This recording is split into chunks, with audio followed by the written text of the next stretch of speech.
할렐루야. 11월 1일 토요일 매일 성경 묵상입니다. 오늘 말씀은 에스라 1장 1절에서 11절의 말씀입니다. 오늘부터는 이제 에스라 말씀을 묵상하게 되는데요. 먼저 에스라와 관련된 배경을 간단히 언급을 해보자 합니다. 지난 역대하의 마지막 말씀이 동일하게 에스라의 첫 부분에 그대로 나옵니다. 이것은 역대기에서 에스라로 이어진다라는 것을 짐작하게 하죠. 역대기의 저자와 에스라의 저자가 동일한 게 아닌가, 이런 것도 추정해 볼 수 있는 것입니다. 북이스라엘이 아수르에 의해서 멸망을 당했고요. 남유다는 바벨론에 의해서 멸망하므로 둘 다 이제 멸망하고 이스라엘이 멸망을 하게 됩니다. 근데 이들 멸망시킨 아수르는 바벨론에 의하여서 멸망을 당하고요. 그 바벨론이 남유다를 멸망시킨 것이죠. 그리고 아수르는 포로로 잡아가는 그런 방식으로 자기들의 정복지를 그렇게 지배했습니다. 그 뒤를 이은 바벨론 또한 동일한 정책을 유지했기에 남유다를 멸망시키면서 남유다에서 포로로 잡아갔던 겁니다. 그런데 그 나라가 다시 한 번 더 바뀌게 되는데요. 아수르에서 바벨론, 그 다음에 이제 성경의 이름으로는 바사, 즉 오늘날 현대의 이름으로는 페르시아가 바벨론을 다시 집어삼키게 됩니다. 페르시아의 첫 번째 왕이 바로 고레스인데요. 이 고레스는 각 나라들의 자치를 어느 정도 허용하는 그런 방면으로 이전 아수르와 바벨론의 정책을 좀 이렇게 뒤집습니다. 그래서 이처럼 고레스가 왕이 되자 포로로 돌아가도록 허락을 하게 되는데요. 이때 유다뿐만 아니라 이스라엘뿐만 아니라 다른 이방의 모든 나라의 포로에 대해서 그런 정책을 내렸다라는 게 세계사에 있습니다. 하지만 이것만 알고 끝나면 우리가 이스라엘 역사를 공부하는 것과 별반 다름 없어요. 우리나라 역사도 잘 모르는데 우리가 굳이 다른 나라 역사를 이렇게 알아야 하나요? 또 이 말씀의 의미를 잘 모르면 이스라엘이 이런 나라인데 어찌 감히라며 기독교인들은 현재 이스라엘 편을 무조건 옳다고 생각하고 편을 들 수도 있어요. 온 세계가 그러하라고 성경을 주신 게 아닙니다. 이 속에는 하나님의 말씀과 뜻을 발견하라고 주신 거죠. 하나님이 이러한 이스라엘 백성들을 어떻게 인도하시는지를 이 성경을 통해서 우리는 알 수 있고요. 또 하나님께서 앞으로 세상 나라에 대하여서도 이와 같이 하실 것이다 라는 것을 이제 믿고 깨닫게 되는 거죠. 남유다가 멸망하고 바벨론으로 포로로 끌려가지만은 70년 만에 다시 돌아올 것이다 라는 이 멸망전 예레미야 선지자를 통해서 예언하셨지 않습니까? 예레미야 25장 10절 이하에 보면 이런 말씀이 있어요. 내가 그들 중에서 기뻐하는 소리와 즐거워하는 소리와 신랑의 소리와 신부의 소리와 맷돌의 소리와 등불빛이 끊어지게 하리니 이 모든 땅이 폐허가 되어 놀랄 일이 될 것이며 이 민족들은 70년 동안 바벨론 왕을 섬기리라. 여호와의 말씀이니라 라고 기록하고 있어요. 그리고 이어서 기록하기를 70년이 끝나면 내가 바벨론 왕과 그의 나라와 갈대아인의 땅을 그 죄악으로 말미암아 벌하여 영원히 폐허가 되게 하되 내가 그 땅을 향하여 선언한 바 곧 예레미야가 모든 민족을 향하여 예언하고 이 책에 기록한 나의 모든 말을 이 땅에 임하게 하리라 라고 예레미야 25장에 기록하고 있습니다. 또 이보다도 더 놀라운 사실은요, 성경에는 누구에 의해서 이스라엘이 해방될 것인가에 대해서 정확히 언급을 하고 있다는 사실입니다. 그건 이사야에 기록되어 있는데요.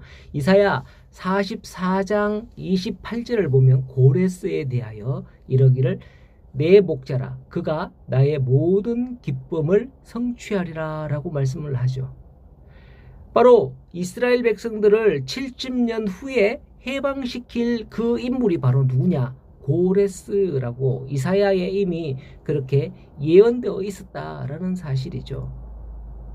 이사야의 고레스에 대한 예언은 이사야가 전혀 모르는 인물이에요. 고레스는 사실 이사야가 대면한 적도 없고, 왜요? 다른 시대에 살고 있기 때문에 벌써 70년 80년 아니 그 훨씬 이전에 이사야가 고레스라는 인물에 대해서 예언했거든요. 그럼에도 불구하고 이스라엘을 포로에서 돌릴 자의 이름을 이렇게 정확하게 언급을 하며 예언하였다라는 것을 볼 수가 있는 겁니다. 왜 이처럼 하나님께서는 이스라엘을 포로에서 돌려보내실까요?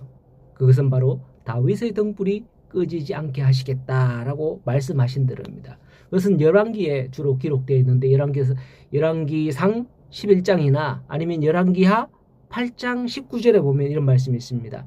그러나 여호와께서 그의 종 다윗을 위하여 유다를 멸하기를 절기하지 아니하였으니 이는 전에 말씀하시기를 다윗과 그의 자손에게 항상 등불을 주겠다 하셨습니다 라고 하시는 약속이기 때문이었습니다. 다윗의 그 대를 이어서 등불을 끄뜨리지 않겠다라고 약속을 하셨다는 거죠. 왜 그렇게 하셨느냐? 그것은 바로 다윗의 후손으로 세상에 오실 예수 그리스도 때문입니다. 예수님은 비록 후에 마국간에서 태어나셨으며 가난한 집안에서 목수의 아들로 자랐지만은 다윗의 혈통을 이어 왕으로 이 땅에 오셨던 겁니다. 하나님께서는 이 모든 일을 성취하기 위해서 이스라엘을 용서하사 70년 만에 바사 즉 페르시아 왕 고레스의 칙령으로 포로된 자들을 노임받게 되어서 고국으로 돌아오게 되었던 거예요. 만일 그렇게 되지 않았다면 이스라엘 혈통뿐만 아니라 다윗의 혈통은 혼혈이 되어버릴 수밖에 없죠. 또는 유다가 아닌 다른 지역에서 어쩌면 예수님께서 태어나실 수도 있는 그런 상황이 아닐까 생각이 되어집니다. 그래서 하나님은 이처럼 그들을 돌려보내는 칙령을 고레스를 통해서 반포했던 겁니다.